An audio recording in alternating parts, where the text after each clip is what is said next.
ازيكم يا حبايب قلبي، عاملين ايه؟ يا رب دايما تكونوا باحسن صحة واحسن حال. اللهم صل وسلم وبارك على سيدنا محمد. ان شاء الله هنعمل مع بعض النهارده اللحمة بطريقة جديدة مختلفة، زي اللي بناكلها في المطاعم وبناكلها في الافراح. طريقة الشوي بطريقة جديدة ومختلفة. معنا كيلو الا ربع من اللحمة اهوت، تحط الكمية اللي انت عايزاها. ومعنا حلة على النار فيها اي مادة دهنية انت حباها. زيت سمنة المتاح عندك، انا حطيت مكعب من الزبدة مع معلقتين من الزيت اهوت. هستنى يسيحوا كويس على النار اهوت.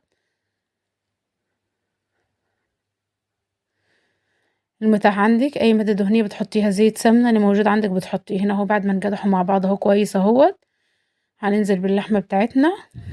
لازم تكون المادة الدهنية اللي تنزلي بيها في اللحمة باللحمة عليها تكون سخنة معاكي كويس اهوت، عشان اللحمة تاخد صدمة منها ومش تنزل المية بتاعتها وتحتفظ بالقيمة الغذائية بتاعتها اهوت.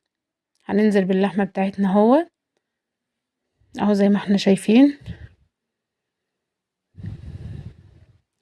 زي ما قلنا المادة الدهنية بتاعتنا لازم تكون سخنة، تكون مقدوحة كويس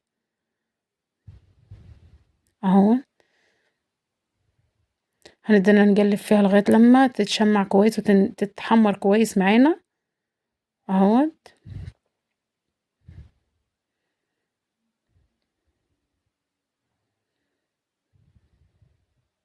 هننزل بالبهار بتاعنا الحصل، هيتشوح مع اللحمة ويديها طعم وريحة اهوت. 3 4 ورقات من اللورة، ومعانا فلفل اسمر حصى نزلنا بيه اهوت، ومعانا فصين من الحبهان اهوت. البهار بتاعنا خشن هيتشوح مع اللحمة، هيطعم اللحمة وهيديها ريحة كويسة خالص.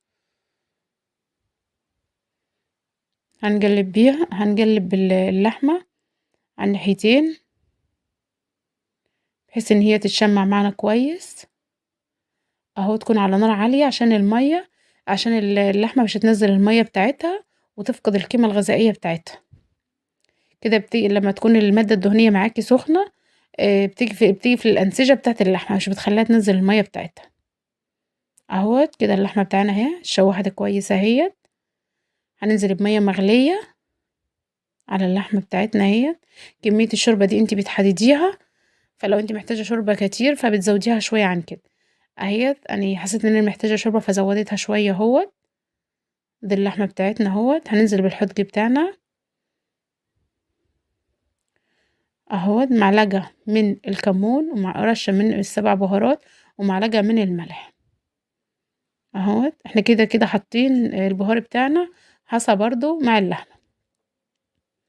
هنجيب حلة تانية على النار فيها اي مادة دهنية برضو، معلقتين صغيرين كده المتاح عندك زي ما قلنا، المتاح عندك بتشتغلي بيه اهو. هننزل بالمادة الدهنية اهو تتسيح كويس اهو في قلب الحلة بتاعتنا اهو. هنجيب معانا بصلة نكون مقطعينها جوانح وننزل بيها على المادة الدهنية بتاعتنا هي اهو، عشان نعمل خلطة للحمة بتاعتنا دي اللي هتديها طعم وريحة زي اللي انت بتاكلها في المطاعم بالظبط اهوت. هنشوح البصلة بتاعتنا كويس اهوت. انا عايزاها يدوبها تدبل بس، يدوب لونها يتغير، مش عايزة ان انا احمرها ولا اغمجها اهو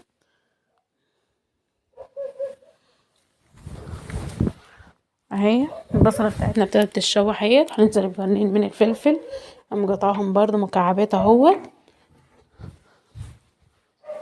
اهو زي ما احنا شايفين اهو.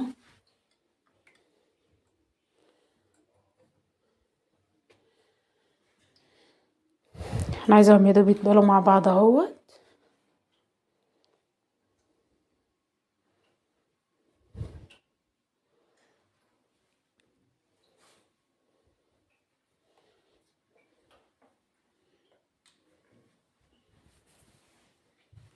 هننزل بحبات طماطم مقطعها مكعبات برضه اهيت مع الفلفل مع البصل اهو.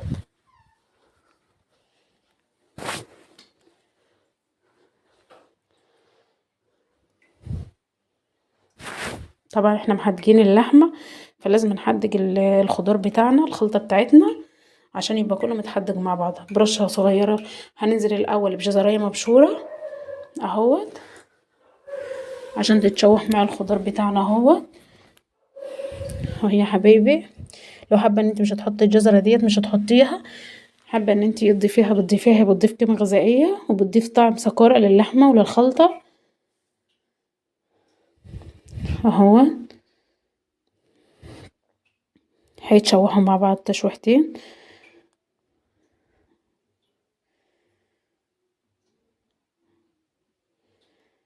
هننزل بالبهار بتاعنا، ربع معلقه صغيره من الكمون، رشه من السبع بهارات على طرف معلقه، زي ما احنا قلنا احنا محدقين اللحمه بس لازم نحدق الخضار بتاعنا اهو، ورشه صغيره من الملح اهو. هديهم تقلبتين مع بعض اهو. كده الخضار بتاعنا شرب المية بتاعته ونشف خالص اهو.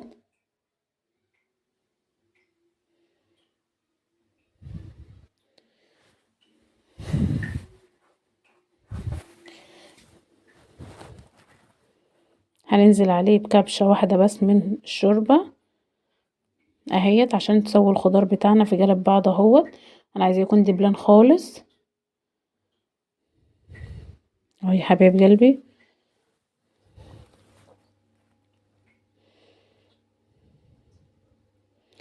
ودي اللحمة بتاعتنا اهيت استوت معانا اهيت. هنبدأ نطلعها في صينية اهو.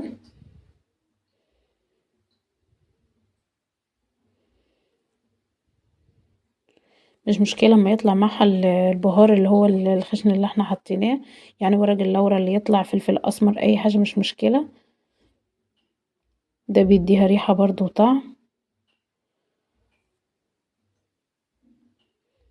حابة ان انتي تشيليه بتشيليه، حابة تسيبيه بتسيبيه اهو. ادي اللحمة بتاعتنا اهيت، وهنجيب الخلطة بتاعتنا اللي احنا عملناها مع بعض هنحطها على اللحمة اهي. طبعا كلها متحدجة مع بعضيها، الخضار متحدج واللحمة واخدة الحدج بتاعها فهتطعم كلها مع بعضيها اهيت. انا مولعة الفرن مش شوية بس من فوق اهي. هدخل اللحمة ديت تحت الشواية تاخد لون بس اهي. بعد ما خدت لون معانا اهي، طبعا اللحمة بتاعتنا مستوية والخضار بتاعنا مستوي من قبل ما يدخل تحت الشواية، فانا عايزاه ياخد اللون الذهبي الحلو ده، مش عايزة اكتر من كده اهي. اللي حابب ياكلها كده ياكلها، واللي حابب يضيف الخطوة الجاية دي يعملها معانا. هنحط فحمية على النار ترعى معانا بس، ونحطها في ورق سلوفان اهوت او في طبق صغير عادي. هننزل عليها بمعلقة صغيرة من الزيت اهو. هنغطيها ونسيب البخار دي كلها اللحمة تتشربه وكلها تتطعم مع بعضيها اهوت. هنقفل عليها كويس اهوت ونسيبها. حابب يعمل الخطوة دي يعملها، واللي مش حابب يعملها مش يعملها، بس الفحمية دي بتديها طعم فظيع خالص، كأنكي بتاكلي حاجة مشوية على الفحم، كأنكي بتاكلي لحمة مشوية على الفحم بالظبط اهوت. دي بعد ما خلصت معانا اهوت اهوت. دي طعم دي شكلها اهوت. والله كانت ريحتها فظيعة خالص في البيت، طعم خرافة، كأنك بتاكلي لحمة مشوية على الفحم بالظبط اهو. والصوص بتاعنا اهوت ممكن تاكليه بعيش، ممكن تاكليه برز.